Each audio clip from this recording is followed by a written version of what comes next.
Happy Monday and happy week of Christmas. I cannot believe Christmas is so close. Welcome to the Locked On Red Sox podcast. I am your host, NESN's Lauren Campbell, and today we're going to be giving you a little bit of an update on what's going on with the Hall of Fame ballot voting. So let's just get right into it.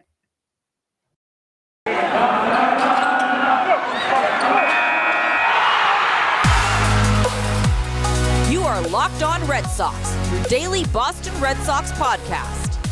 Part of the Locked On Podcast Network, your team every day.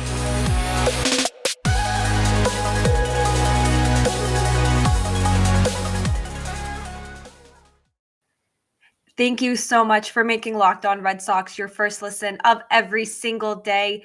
And we're almost a month away now from getting the official Hall of Fame inductees and who's going to get into the 2022 Hall of Fame class. And we do have a little bit of an update on the ballot voting. If you are not following Ryan Thibodeau on Twitter, whose is at not Mr. Tibbs, you are missing out. He is absolutely incredible at what he does. He keeps track of the ballots that come in. He has this incredible spreadsheet that has everything laid out, everything you could ever need to know about who's in the Hall of Fame ballot voting, who's doing well, who's not getting any votes, the percentage. It's incredible what he does and the work he puts into this. Unreal. So as of Monday at 9:37 a.m., this is when I am recording this, there are 40 known ballots that have been submitted. 2 are anonymous and the other 38 have been made public. So there's a ton of stuff to talk about with this ballot because it is an incredibly polarizing class, as we have talked about on previous shows here. You have people like Curt Schilling, Roger Clemens, Barry Bonds. They are in their 10th and final year of eligibility to get into the National Baseball Hall of Fame.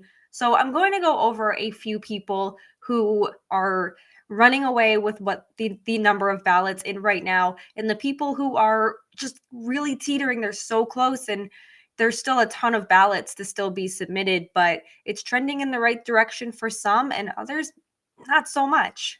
So the first 2 I want to talk about are Barry Bonds and Roger Clemens. Like I said, both of them, this is their final year to get into the Baseball Hall of Fame. And as it stands, as of Monday morning, they both have 80% of the vote. You do need 75% of the vote to get into the Hall of Fame. So right now, if the voting were to be done, if it was closed today and this was your results, Barry Bonds and Roger Clemens would be Hall of Famers. Barry Bonds was very close last year. He is a very, very interesting case because he did accomplish so much before the whole steroid thing happened. And now looking at Barry Bonds from when he came into MLB to when he was just an incredible house of a human being, I think it was pretty obvious what was going on there. Roger Clemens as well is a very interesting person. He testified under oath that he never did steroids. I think that obviously what he did in Boston, I think that right there makes him a Hall of Famer. I think both of these guys ultimately do get into the Hall of Fame. I think both of them are Hall of Famers. And even though there are only 40 ballots, that's about 10% of the vote. There's still a ton of ballots to come in. Those numbers very well could fluctuate. They could go down. They could tank. But right now it's trending in the right direction for both Barry Bonds and Roger Clemens, who have 80% of the vote right now.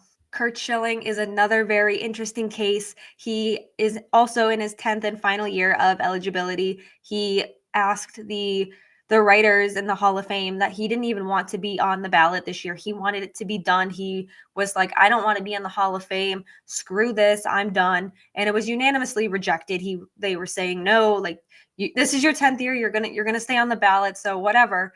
And as of Monday morning, Curt Schilling has 62.5% of the vote. So he's just a little shy right now, but he is close enough to make you wonder, is he going to get enough votes to get into the Hall of Fame? Curt Schilling, without a doubt, is probably the most interesting person on here because of everything that has gone on with him since he left baseball, particularly over the last few years of him saying an array of different things that were definitely incredibly questionable. His character came into question. He was fired from ESPN But again, when we had Ian Brown on the show 2 weeks ago, he did say, really, since he came out and said, don't put me on the ballot anymore, and that was rejected, he's kind of stayed out of the spotlight. He's kind of kept to himself. He hasn't been in the headlines. He hasn't been saying anything stupid. And even though things he said, things that he was posting on Twitter, things he said online, even though some of them you look at them and be like, how the heck could anybody say these kinds of things? You look at what he did on the field. You take that out of it, and he's still teetering that line. So he's at 62.5%, so 12.5% to go. Again, there's only 40 ballots, 10% of the votes are in right now. So that's, like Barry Bonds and Roger Clemens, that number could skyrocket, that number could plummet. You never know how the next month of voting is going to go. He's an incredibly interesting case. We talked with Ian Brown about this, that even though he doesn't have 300 wins, he doesn't have Cy Young awards, but he has over 3,000 strikeouts. What he did in the postseason, just absolutely incredible. You think of his consistency over the 20-year career Schilling had. Obviously, Red Sox fans go right to the bloody sock, and they think of that and what he did for the Red Sox in the 2004 postseason. And for him to be so consistent throughout those 20 years and continue to put up good numbers and not get a Cy Young award makes those numbers a little more impressive. Again, I know he's incredibly polarizing. He's the person who's looked at probably the most on this ballot because it is his last year. He doesn't even want to be in the Hall of Fame, so he claims he wanted to be off this ballot. And he's 12.5% of the vote away from getting into the Hall of Fame. Who knows if he does get in, if he'll probably be invited to the ceremony. Who knows if he'll go? Who knows if he'll give some sort of speech? Who knows? We still have a month to go until we even talk about that and who gets into the Hall of Fame and who doesn't. So he is just a little behind at the moment, but he is hanging on. There's nothing to say if he's definitely out of it. He's not Sammy Sosa here with 17.5% of the vote, or Omar Vizquel with 15% of the vote. He's teetering. He's right there, and he very well could get in. It's also worth noting that Scott Rowland, who is in his fifth year of eligibility, he has 70% of the vote right now. So he's another one who's really interesting to keep our eye on because a lot of writers have been voting for him. We still have a few other people to talk about in the Hall of Fame voting, especially David Ortiz. We are going to do that in our second segment of Locked On Red Sox. But first, I need to tell you about Built Bar. By now, you probably know how much I love Built Bar. It is my favorite protein bar out there. And now that it's the holiday season, you have to grab the protein bar that tastes just like a candy bar, or honestly, even better than a candy bar. And Built Bars are filled with so much holiday goodness, rich with decadent flavor, covered in chocolate, but they are amazingly low in calories, sugar, net carbs, and fat, and they're filled with protein. Honestly, you get the best of both worlds with them being delicious and healthy. You'll have a hard time choosing what your flavor is because there are so many amazing flavors. There's raspberry, mint brownie, there's cherry. There's my personal favorite, cookies and cream. Absolutely love it. It is so good. Built Bar gives you that extra fuel you need to bust down those mall doors and battle all of the holiday shoppers. I've got my cookies and cream bar ready to go. Finishing my Christmas shopping after this episode, so I certainly will need a Built Bar to get me through the final leg of my shopping. So don't forget to throw one in your jacket, your purse. You never know when you're going to need it. But because it's the season of peace and love, do not bring up your favorite Built Bar flavor at family parties. People are so passionate about their favorite flavors, they'll fight for it, and things could get out of hand. But what's a family gathering without a little drama, right?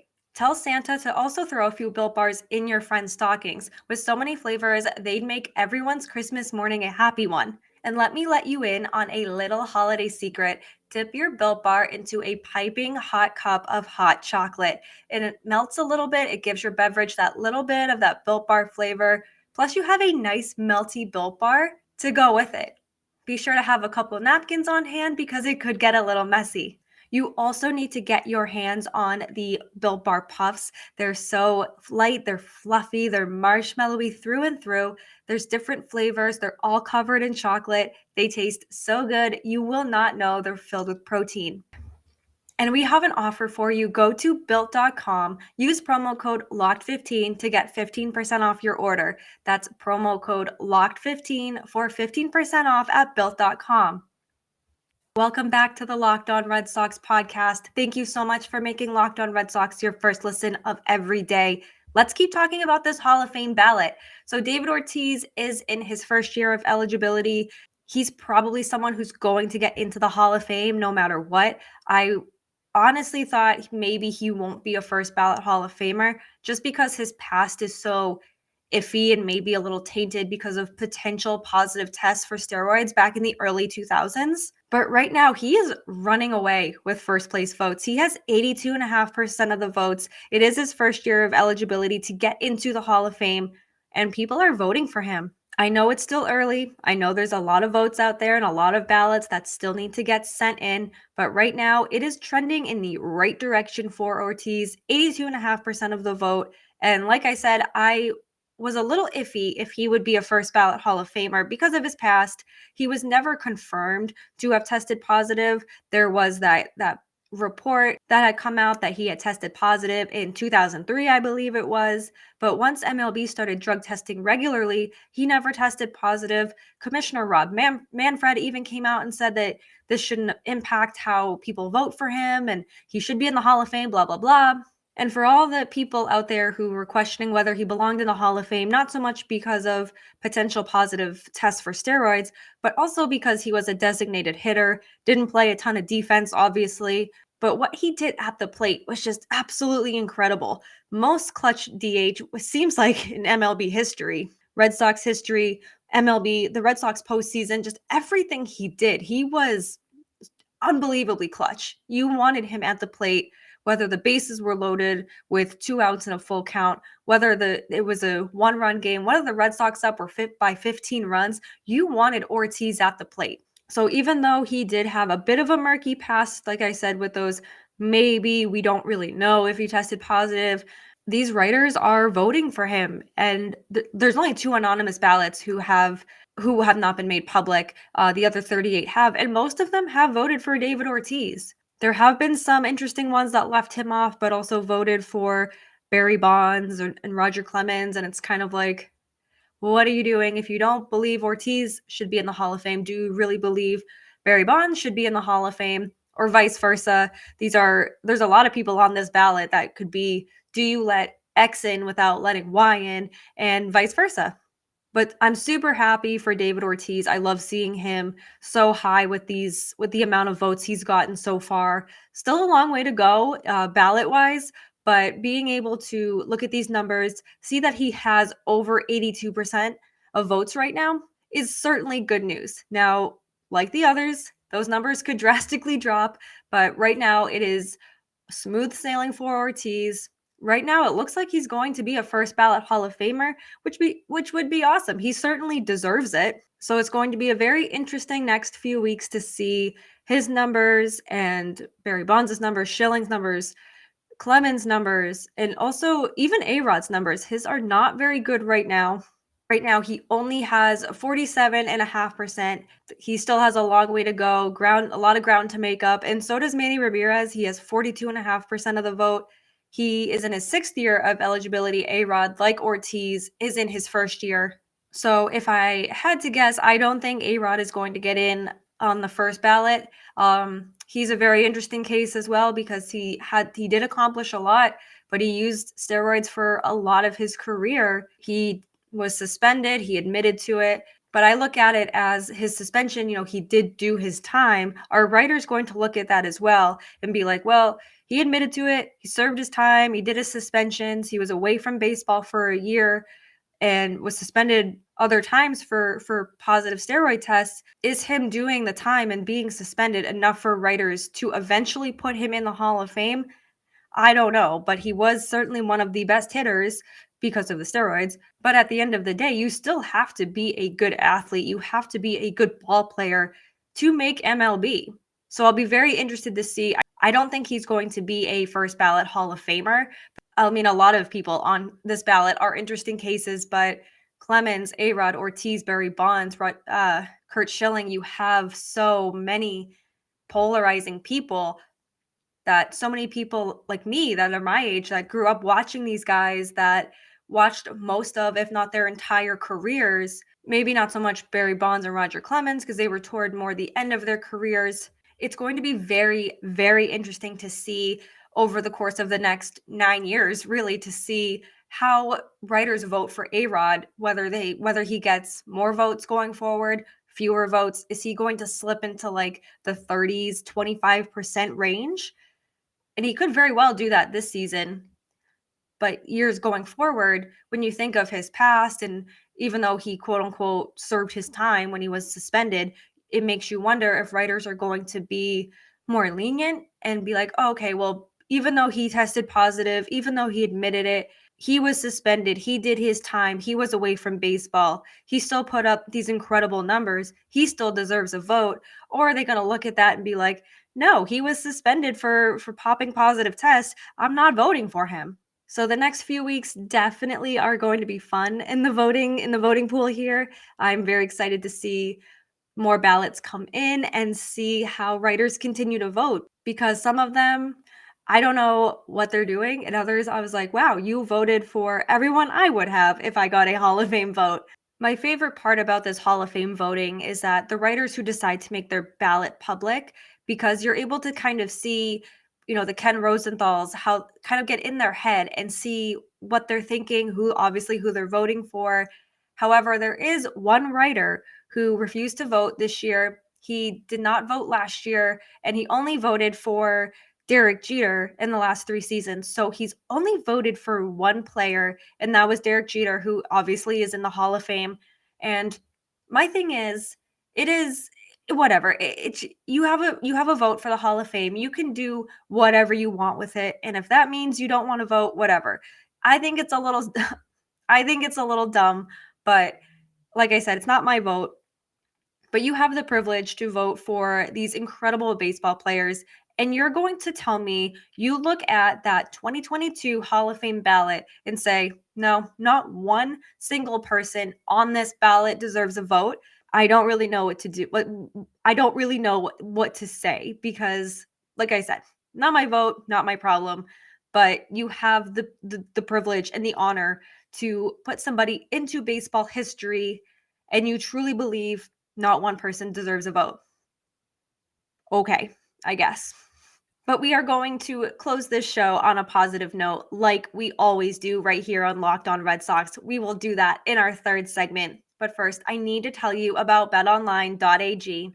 BetOnline has you covered all season, which means more props, odds, and lines than ever before as football season continues the march to the playoffs. I cannot believe we are almost at the end of football regular season already. The season just absolutely flew by.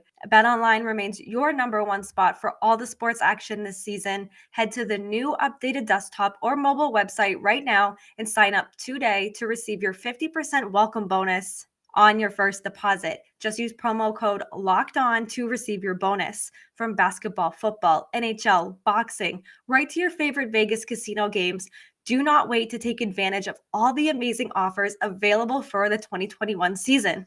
BetOnline is the fastest and the easiest way to bet on all of your favorite sports. BetOnline, where the game starts. Welcome back to the Locked On Red Sox podcast. Thank you so much for making Locked On Red Sox your first listen of every day. As we always do, I'm going to end this show on a positive note. I really need to shout out my co-host, Jake Iggy, for just taking the lead last week. He edited and produced every show last week. He took the lead in getting our amazing guests last week. And during a week where it was a struggle for me, I get chronic migraines. I deal with migraines. The last month has been incredibly tough on me migraine-wise. He just took the lead without any questions. He made sure everything was published and ready to go and scheduled. I could not have gotten through last week without him. So I hope you are enjoying Jake and his analysis and what he brings to the show already as much as I am. He's a great person. Even he's a better person than he is a co-host.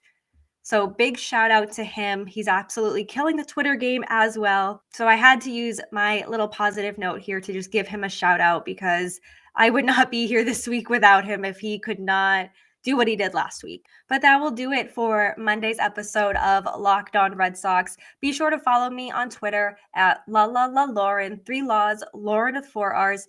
Follow Jake as well at Jake Iggy, and the Locked On Red Sox Twitter podcast at LO_Red Sox. Be sure to check out all of my work on NESN.com as well. Tons of Bruins and Patriots coverage right now. Everything is a little wild with all the COVID shutdowns and the COVID cases rising throughout the leagues. Be sure to check out all of that. Also, be sure to check out all of the other shows across the Locked On Network, Locked On Yankees, Locked On A's. Everyone does an incredible job here at Locked On. Be sure to rate, review, and subscribe to the Locked On Red Sox podcast. When you do, you'll never miss an episode. Subscribe on YouTube, Apple Podcasts, Spotify, wherever you get your podcasts, you can find Locked On Red Sox. And now that you've made Locked On Red Sox your first listen, head on over to Locked On Bets to make it your second listen.